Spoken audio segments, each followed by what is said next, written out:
Hello and welcome. I'm Robert Wargo, the principal of Scituate High School, and we really thank you for coming out tonight to listen to what we have to say to you. Before I start, I want to give thanks and gratitude for a number of people for making tonight's event happen. Ms. Anne-Marie Galvin and Ms. Barbara Quillen from the FACTS Coalition, thank you very much. Mr. Greg Ranieri, Department Chair of PE, Health, Wellness, Family and Consumer Sciences in the Business Department. Thank you, Mr. Ranieri. Our junior class advisors, Mr. Joe Pumphrey, Ms. Annie Blake. Our renowned guest speaker, Dr. Sion Harris. Our mission tonight is not to scare you. It's really to educate you. If you have any concerns about consequences related to substance abuse violations or what happens if you're not on school the day of the prom, I'm just going to ask you to spend time and look at the student handbook. All the answers are in there. I'm not going to stand here in front of you and tell you that, prom's horrible. And we're waiting and we're anticipating someone to do something wrong. Prom's going to be one of the best nights of your life. And we're here to talk about the positive things related and associated with prom. And it all hinges on you the parents, and you the students, and you the people going to the prom, on the decisions that you make and the mindset that you bring into this process. It can be, and it will be, the best prom ever. And it's because of you that it will be that thing. So again, thank you for coming. Enjoy what's going to happen tonight, and look forward to a wonderful, memorable prom on May 19th. So I'd like to turn it over to Mr. Pumphrey and Ms. Blake. Hey guys, so we're just going to give you a little bit of info about prom logistics in general. So May 19th, obviously, is from 7 to 9 at the Indian Pond Country Club in Kingston, or 7 to 11, duh.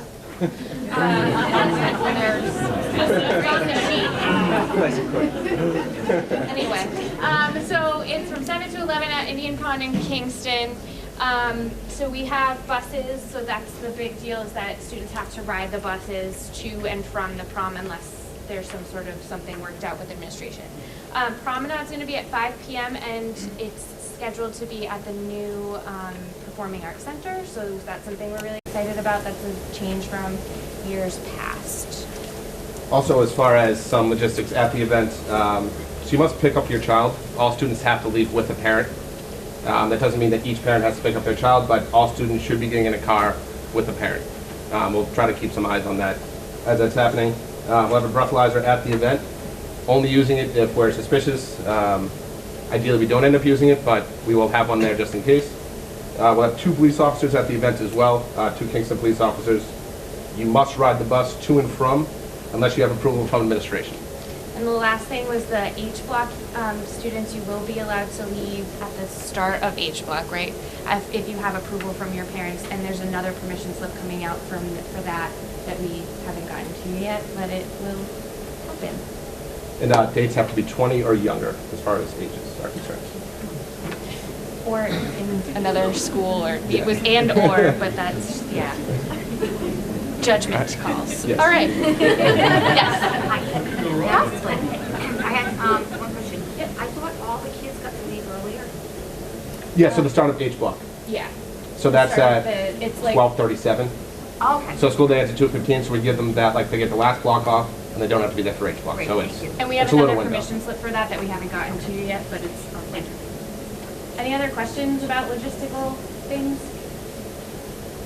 Awesome. Thank you. Enjoy. I think we hand it over to Officer O'Shea. Thank you. Hi, everybody. Just to piggyback on what Mr. Wargo said, the expectation is that everybody has a great prom. That's our expectation. That's your parents' expectation. That nothing should go wrong. But we also want to let you know what some of the laws are around social host. So no one under 21 should be drinking alcohol. Anybody who furnishes alcohol to someone who's under 21 can be charged. Anybody who hosts a party at their home, knowing or unknowing, can be charged. We can charge someone who's under 18 who provides alcohol to other people, under 21, they can also be charged with social host. So we've had a couple smooth years. We're hoping for the same exact thing, but we just want to put the expectation out there so that everybody's on the same page. If anybody has any questions, I can be reached at the Scituate Police Department. It's aoshay@scituatepolice.org. My counterpart, Sarah Fantasia, is here Monday through Friday. Feel free to shoot her an email or send her a message, and she'll get right back to you. And Anne Marie's going to pass out, just so I talk quickly. You guys don't want to sit here for hours upon hours. The social host law is in here. The new marijuana law is also in here. Like they said, they will have a breathalyzer. We hope that we don't have to use it. And just we want to have everybody to have a great, safe night. That's it. Turning it over to Gregory.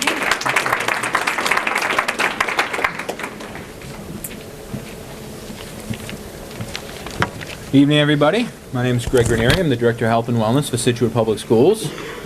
These are my fellow presenters tonight, Charlie, Callie, Hannah, and Elena. So give them a little round of applause because it takes them. I want to applaud them for their initiative and courage to be here tonight. It's not easy speaking in front of people. So one of the things we've been doing in recent years with this junior prom presentation is we like to share out responsible venues to share data that we collect with families and students. And this is one of the venues that we do share out that information. So with respect to that, the goals for this evening are as follows. We want to share some trends in our youth risk behavior data collected through health classes. So it's collected in grades 7 through grades 12 in health classes. We want to discuss some exciting positive trends that we've seen over the 6 or so years we've been collecting this information, some concerning trends, and compare how SHS students are doing to the state. We're also here tonight to create awareness to the harm associated with teen use of alcohol and marijuana. Dr. Harris will be doing a phenomenally informative presentation on that.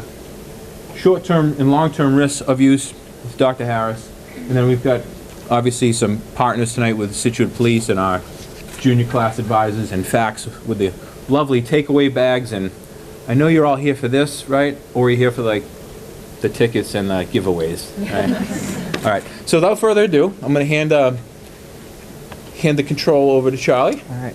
So first we want to talk about some positive trends among Scituate High School students within the past 30 days. So drinking is down 18%. So we gave a survey to students and they reported that, and after it was reported, we discovered that it was down 18%. Next is that binge drinking is down 21%, which is like a drastic decline, and then marijuana use is also down 20%. So just to frame that a little bit, so it wasn't within 30 days of today, it was within 30 days of when the students took the survey. And at the high school level, a quarter of the students take it every quarter of the year. So that's just a little framing. We're not that real time with the data. I'd be impressed if we were, but we're not. Next, we want to talk about some common misconceptions. So it's kind of, teenagers have like this like reputation for like, everyone's like, oh, all teenagers do everything essentially, but we just kind of wanted to get at that kind of misconception and kind of see actually like how many are doing it. So 94% of Scituate High School students have never used cocaine. 99% of SHS students have never used heroin, and 93% of SHS students have never used a prescription drug that was not their own. So next, alcohol and marijuana are still the most commonly used substances among Scituate teenagers. So just for a frame of what teenagers are more likely to use, these are like the two that they're more common to use. So alcohol has decreased in recent years with relative plateauing in the past 3 years.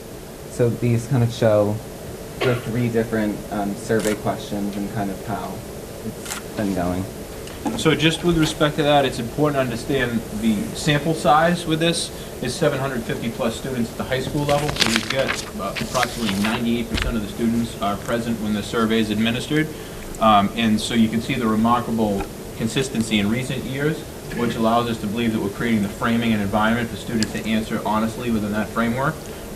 These surveys are completely confidential anonymous, not confidential, anonymous, and there's no way for us to track information back to students. And if we did, it would be might impede the data that we do receive, so. So marijuana use rates are now in line with the Massachusetts average. So 62% of Scituate High School students have never tried marijuana, and that's about exactly the percent that in Massachusetts. There's now kind of to get into more concerning data. So high rates of regular marijuana use are among specifically juniors and seniors. Frequency and intensity of drinking is a big problem, and driving under the influence is another problem.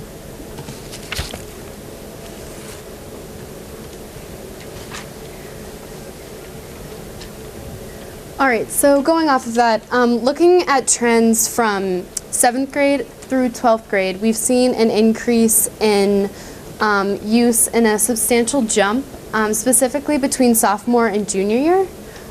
So some things that cause that are students who have their license and can now drive their friends or have friends who can drive, so there's that increase in independence.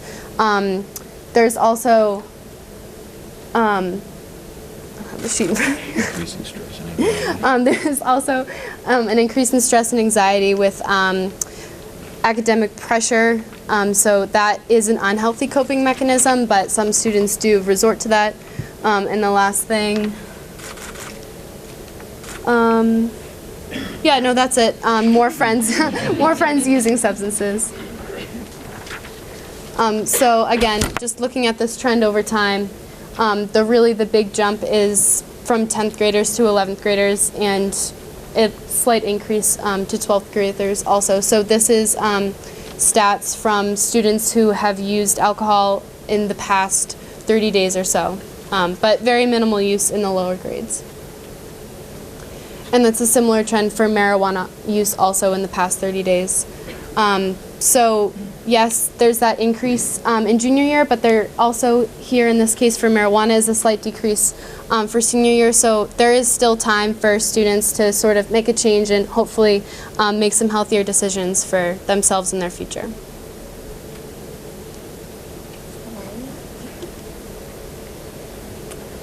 So another concern and trend that can be seen is high intense usage with high risk behaviors. So there is a smaller percentage of SHS students who have ever used alcohol compared to the Massachusetts average, but they are typically drinking more intensely. You can see that in the last 30 days, more SHS students have drank compared to the Massachusetts state average, and more have binge drank compared to the Massachusetts average. So again, for binge drinking, in Scituate itself, for high schoolers, it's at about 26%, which is pretty high, a lot more than 18%, which is Massachusetts and country average. And then this kind of correlates with the high-risk behaviors. So you can see that 28% of SHS students have said that they were recently ridden in a car with a driver who had been drinking, which is higher than the Massachusetts average, and slightly higher than the Massachusetts average. 10% said that they themselves have recently drove when drinking. So basically it means that kids who are doing the more high-risk drinking are also involved in more high-risk behavior. With those who reported binge drinking, 82% had also reported driving a vehicle. So that's just that high-risk behavior mixed with the high intensity.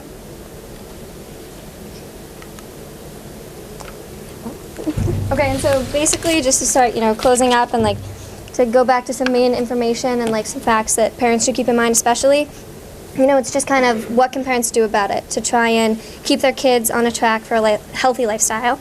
And the main takeaway is that parental disapproval. And so parents who express, their disapproval for their children partaking in high-risk behavior and unhealthy, like drinking or substance use, is that their children are less likely to partake in those activities. So the graph on the left is students who regularly consume alcohol or do not regularly consume alcohol, whose parents, they don't perceive to disapprove of them partaking in that activity. And so you can see that there's a much higher rate of students who do regularly consume alcohol if they don't believe their parents would disapprove. Whereas on the right, only 8% of the students who believe their parents do perceive, they have a high parental disapproval.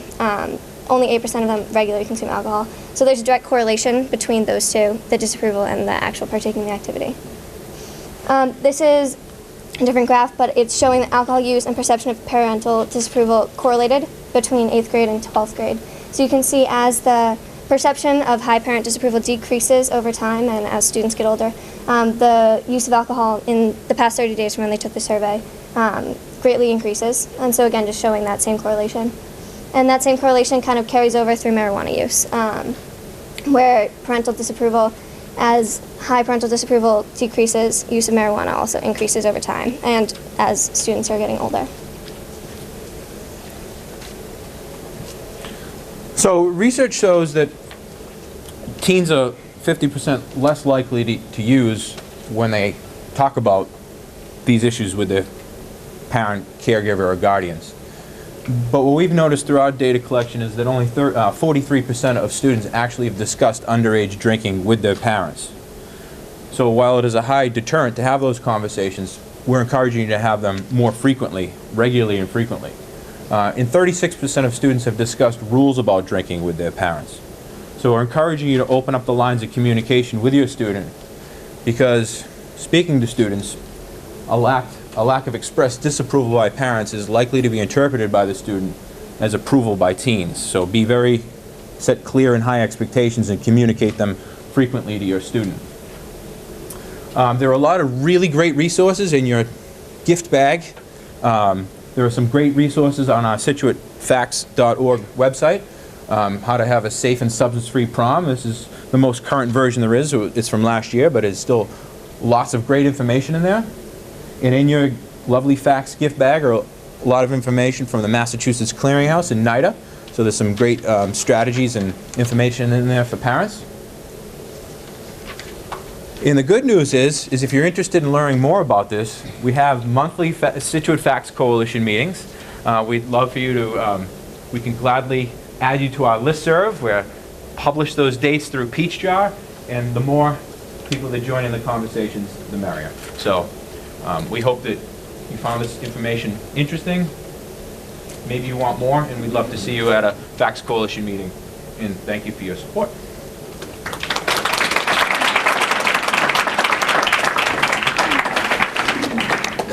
Without further ado, I'd like to introduce our keynote speaker this evening, Dr. Sion Havers from Children's Hospital.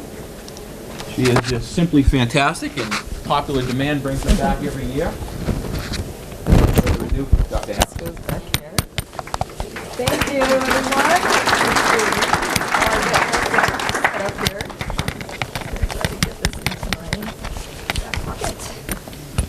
All right. I always wear the wrong thing for these things. I don't have a lapel. Let's see. How's this? Okay. Okay, great. And I need my little clicker. Okay, great. So let's just make sure this works. Okay. So good evening, and it's a tremendous turnout. I'm so glad to be here, and kudos to everybody that made this evening possible. This is my 7th year coming here to Scituate to give a talk. And I just keep coming back because it is such an extraordinary community, and such great work is being done, and I get to learn from your children. That presentation was really informative, so thank you. So just really quickly, I'll start here.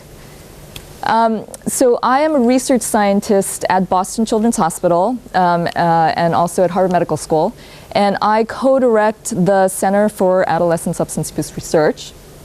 And we do research in adolescent substance use prevention and treatment. I started off really doing research in adolescent health in general. But then I came across this data, which was a career-changing time for me. It was kind of the pivotal moment for me in my career. So looking at the leading causes of death for young people, ages 15 to 24 in the US, this is the latest death statistic data that we have, 2014.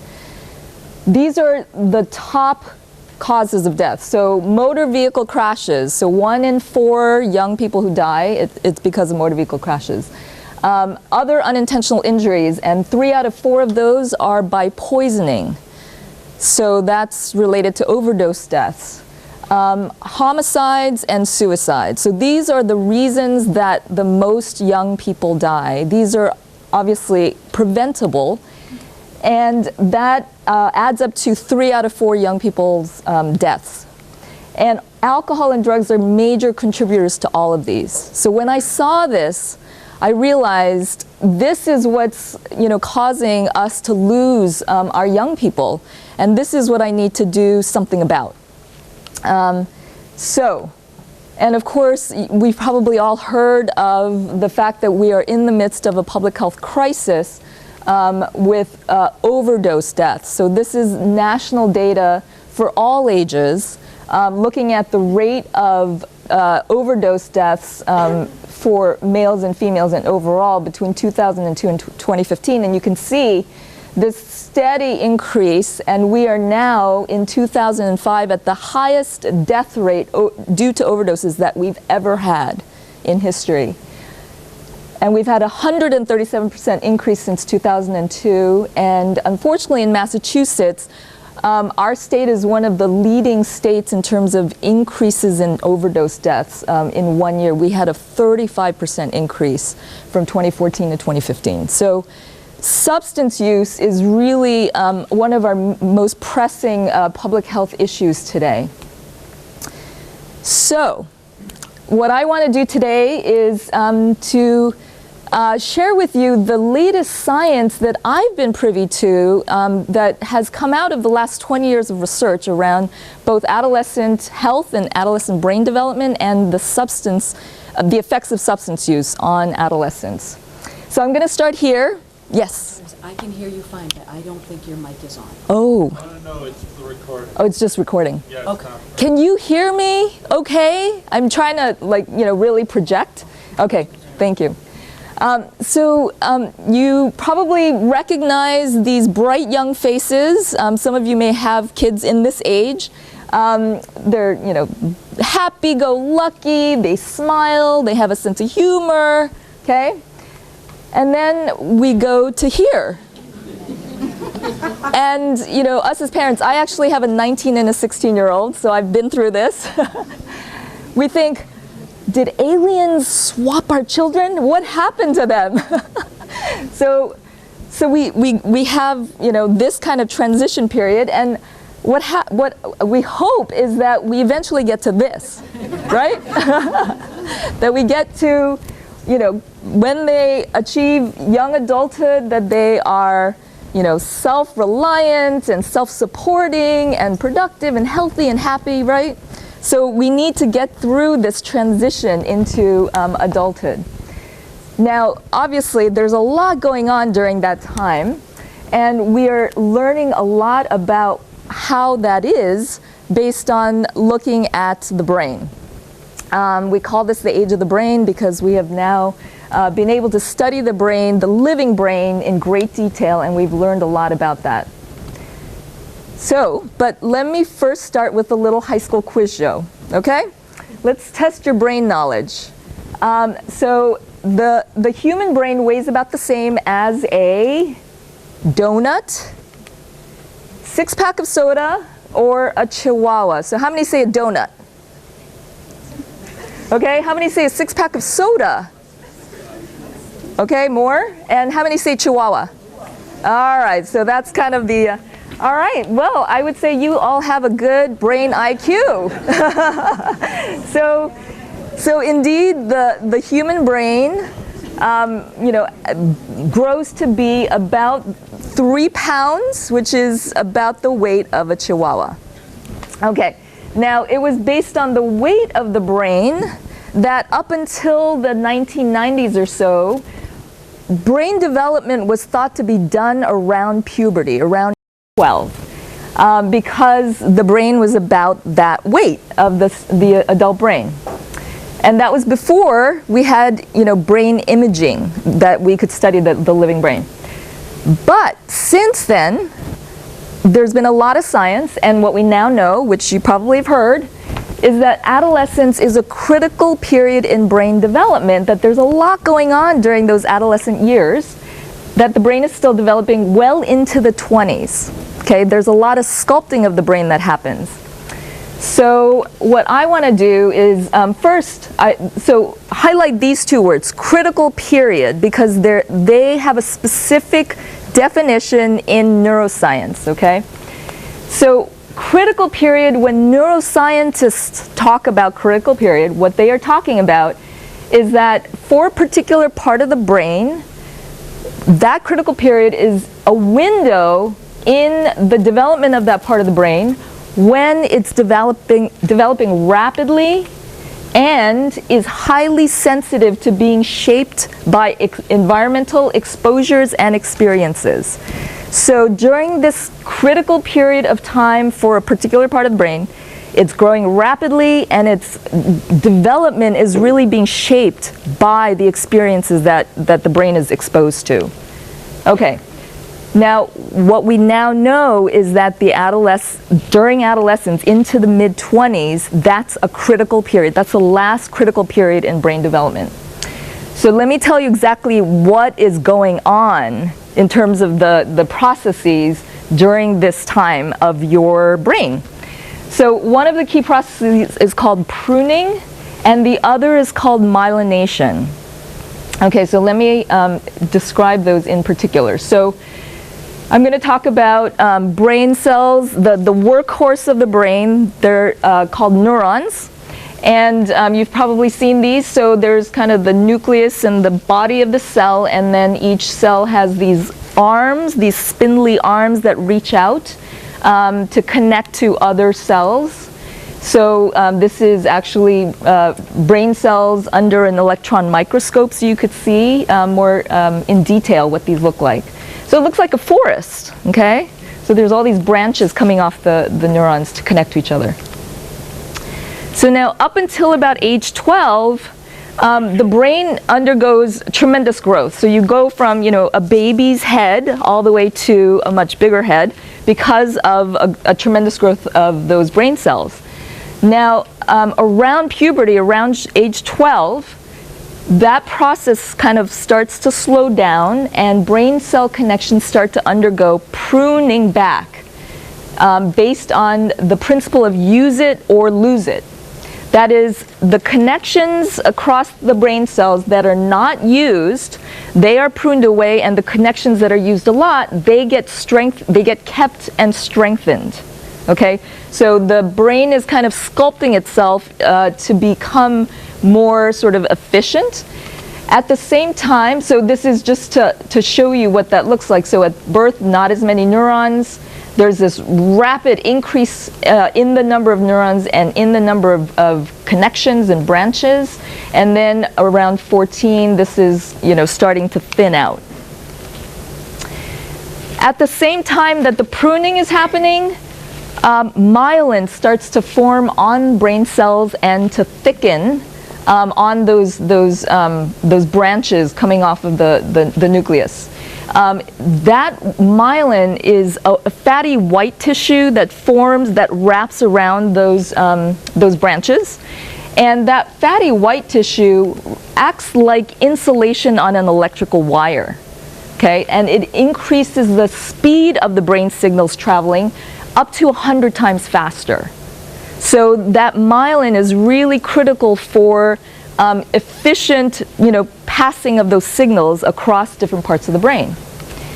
So this is showing you somebody's brain, actually a scan of someone's brain, where they've stripped away the rest of the brain, so you could see some of what we call these white matter tracks. These long connections that are covered with the myelin, And they are, what I call the brain's information superhighway. It allows those signals to pass quickly from the front of the brain to the back of the brain and to be shared between the two hemispheres. So it looks like a highway, right? So it's the brain's information superhighway. So just to show you what the brain is what the brain is doing, so this is just a little video showing how pruning and myelination. Oh, this doesn't work. All right. I think when you uploaded it didn't bring over the video. Anyway, so pruning and myelin happens all into the mid-20s, and what happens is this is gray matter, so the more pink and orange, the more gray matter, and that eventually all turns to blue, meaning all of that turns to white matter. So we are seeing that process of myelination going all the way into the mid-20s. And this is images of what we call the brain's connectome. So these are images now that show those connections in greater detail than we've ever been able to see before. And we now know that for healthy, speedy, proper brain function, we need a healthy connectome. We need the brain wiring to happen correctly. So, for example, we found that some brain disorders like autism have problems with the connectome, that the white matter doesn't develop in a way that allows for good communication. So this is what's going on during adolescence into young adulthood, is the sculpting of this connectome. So the result when pruning and myelination are complete are faster but fewer connections in the brain. So why is the brain doing this? So let me just use this analogy. So when I want to drive from point A to point B, I want to get to that point B as fast as I can. So if there's a highway, I'm going to hop on the highway instead of going all the local roads, which will take me a lot longer to get to where I need to get to. So the brain is doing the same thing. It's kind of pruning away the local, kind of twists and turns that it doesn't need anymore, so that it makes the communication as fast as possible. So that's what the brain is doing. Now, why would the brain want to do that? Because so much of what we do with our brains involves communication across different parts of the brain. Different parts of the brain have to work together. So in particular, in the front of the brain, there's a part of the brain called the prefrontal cortex. It's right behind our eyes, so right here in the forehead. That part of the brain, I call it the CEO of the brain. That part of the brain is involved in what we call higher executive functions, things like organizing ourselves towards a goal, planning, self-control, emotional regulation, judgment. That's the part of the brain that allows us to kind of do the things that help us reach our goals and make good decisions. That part of the brain is, in order for it to do its job, it needs to communicate quickly with other parts of the brain. So for example, the part of the brain involved in emotion. So the emotional part of the brain might have us get really angry and want to lash out at somebody. But the prefrontal cortex might say, wait a second, if I do that, I might have a repercussion that's not so great. So in order for the prefrontal cortex to help us with that emotional regulation, it needs to connect with the emotional part of the brain, and that communication has to happen as quickly as possible. So that's why we want a very well-connected brain and the wiring to happen correctly. So it helps. So this explains why we go from something like this when we're kids to being able to do this later on, to be able to say, maybe that extra piece of cake isn't such a good thing for my body right now. I'm going to say no. It's the ability to do that, that capacity is what's developing during, that period of brain development. So, during this time, the teen brain is highly neuroplastic. That means it's rapidly developing, right? And it's being changed by experience. it's a double-edged sword. So it's a time of both opportunity and vulnerability. So what I tell young people is that adolescence is a great time for getting good at something, because your brain is much more quickly able to learn things and change. So if you put some practice into something, you will be able to get good at it much faster than people at our age, where our brains are much more set. So whatever it is that you're interested in, that you want to get good at, this is the time to do it. It becomes much harder, once your brain is set. But at the same time, remember that double-edged sword, the adolescent and young adult brain is more vulnerable than the adult brain to the potential harmful effects of alcohol and drugs. So that is what I'm going to talk about next, is the latest science around the effects of substances. So this is your developing brain on drugs. How many of you know why there's the fried egg here? Okay, so all the adults, right? You remember that. Okay, so let me start by showing you some survey data from national surveys that asked adults at what age did they start drinking, and asked adults a bunch of questions to find out if they met criteria for an alcohol addiction, okay, having a problem with alcohol use. And this is the chart of the percent who met criteria for an alcohol problem by when they started to drink. So this is age 13, 14, etc., all the way to 21. So you could see there's a very clear a pattern of association. So the younger they started, the greater the percent meeting criteria for an alcohol use problem. This is the same pattern that we see for every substance that's addictive. Opioids, marijuana, this is marijuana. Any substance that you can think of that's addictive, we see the same pattern. So, why are adolescents more vulnerable to developing an addiction to substances? So here's the 3 reasons, and I'll walk you through the science. So it turns out that teen brains are affected by alcohol and drugs differently from adult brains, okay? So let's look at the science regarding alcohol. So this science comes out of animal studies, okay? So it's unethical, and we can't do research where we're giving alcohol to teenagers. It's against the law. So we use animal models like rats, and it actually turns out that the part of the brain that's very much involved in addiction is similar between humans and other mammal species. It's a very kind of evolutionarily old part of the brain. So in these studies, what they found was that adolescent rats were found to be less sensitive than adult rats to the effects of alcohol and drugs in terms of sleepiness, sedation, the sedating effect of alcohol, and the motor impairment effect of alcohol. So adolescents are less sensitive to these things compared to adult brains.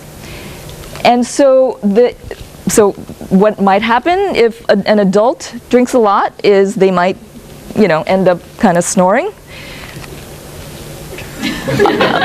On the other hand, when adolescents drink a lot, they're less sort of dampened down in their activity when they drink a lot. And so when you're able to drink more without kind of passing out, you will drink more, okay? Because you don't get that feedback. So that might be one of the reasons we have this issue. And these 2 young ladies actually were from Norwell, and they were killed in a car crash driven by this young man who thought he was okay to drive them home, but was not, and they got killed, and he did not. He was the driver. But so this is why there is a lot more binge drinking among young people compared to adults. Okay, reason number 2. So it turns out that teen brains actually respond differently to rewarding things than adults. So this image comes out of brain imaging studies that looked at children's brains, adolescent brains, and adult brains. And what they've highlighted here in these different colors are the areas of the brain where they found the most difference between adolescent brains and adult brains. And this is the front, the prefrontal cortex. So remember, I mentioned that this part of the brain is still very much immature in adolescence, well into the mid-20s. I want to focus right here, okay? This part of the brain is, one of the areas in that part of the brain is called the reward pathway. So in the reward pathway, these are the structure of the brain that's involved in the reward pathway. This part of the brain gets activated when we are doing things that give us pleasure and have us want to do them over and over again. So this is why it's called the reward pathway, because we feel the reward when we're doing things that are rewarding. Now, every single addictive substance hijacks this part of the brain. It increases the release of chemicals like dopamine in this part of the brain.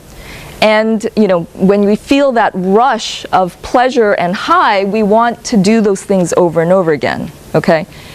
These substances, though, activate that part of the brain much more strongly than, say, good food or even sex, like these things that were, things that we, as a species, were needing to do to keep our species surviving. So anyway, so addictive drugs really activate this part of the brain. Now, in this study, so this MRI study looked at adolescent brains compared to children or adult brains, and what they found was that that part of the brain, the reward pathway, had a much stronger response to large rewards.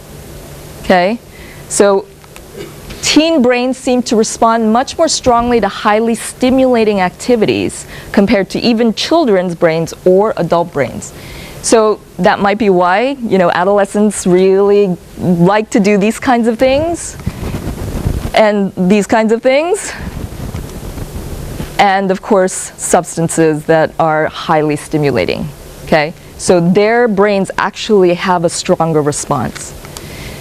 And then finally, reason 3, the gas pedal of the brain is developing faster than the braking system. So again, so let's say that the reward system, that's the part of the brain that makes us want to do the things that are highly pleasurable. Oops, sorry. So remember the prefrontal cortex. So I call that the braking system. That's the part of the brain that helps us to kind of, think twice about something. So it turns out that during brain development, this is the development of the reward pathway, and this is the development of the prefrontal cortex. So as you can see, during adolescence, what we call the gas pedal is developing faster than what we call the braking system. It's not until in adulthood, when everything, all that myelination has happened, that we then have, kind of more balance between the gas pedal and the braking system. So, the hothead is much stronger during adolescence relative to the cool head. So it takes time for these things to kind of line up. How many of you watch Star Trek? Some sort of, yeah? So there's an episode called The Enemy Within, Enemy Mine or something like that.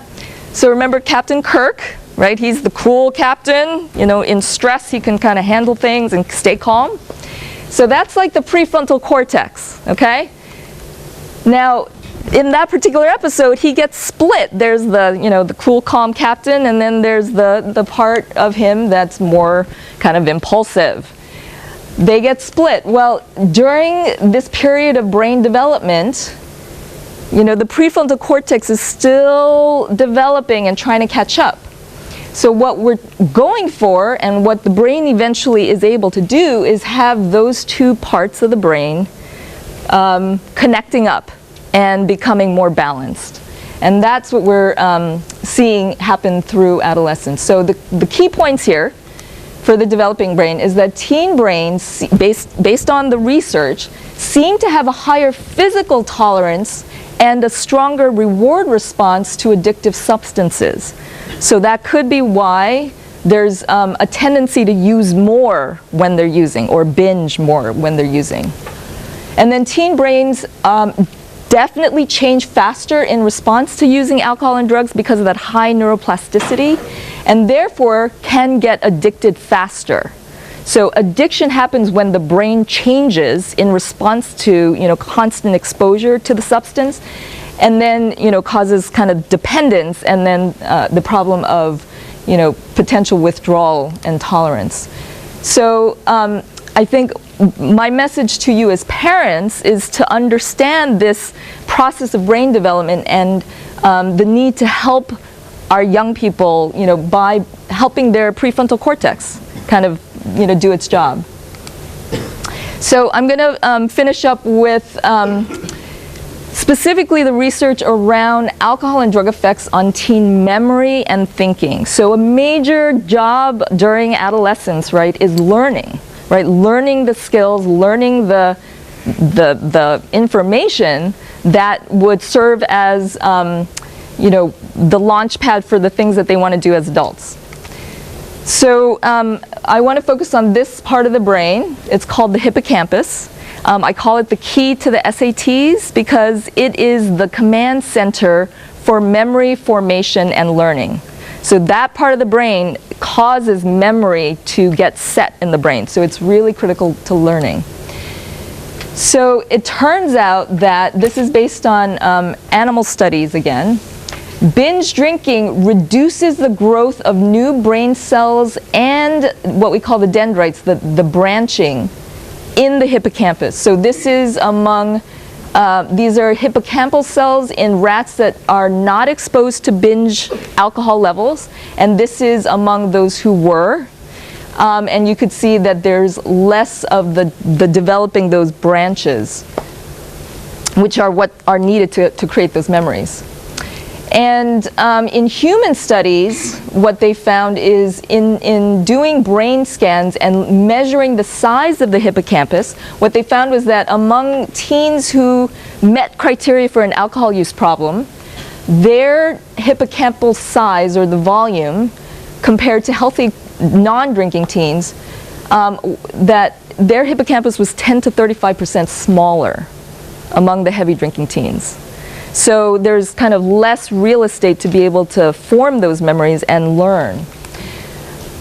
It turns out that marijuana has the same effect on the hippocampus. So the hippocampus is sensitive to both alcohol and marijuana. But it works differently. So in marijuana, the main psychoactive chemical is called THC, right? Delta-9 tetrahydrocannabinol. THC in marijuana, what it does is it dampens down the activation of the hippocampal cells below the level needed to trigger memory formation. So those hippocampal cells, when you're trying to learn something, they have to get activated, right? But THC actually dampens down the activity of those cells, and so it's harder to form those memories. So this is what underlies that common symptom of being on marijuana, which is poor short-term memory. It's harder to remember things. Now, over time, with chronic THC exposure during adolescence, when this whole process of brain development is happening in response to experience, brain cell connections are eventually, if they're continually suppressed, remember it's the use it or lose it principle, if they're continually suppressed, they get pruned away, okay? And so they are gradually lost due to that continual suppression. So here, this is a study that looked at marijuana and the size of the hippocampus as well. This is among adults who started using in adolescence, adults who use fairly heavily. So this is the size of the hippocampus on the left side of the brain, right side of the brain. This is among marijuana users. These are among non-marijuana users. So again, something's going on with the hippocampus in response to these substances.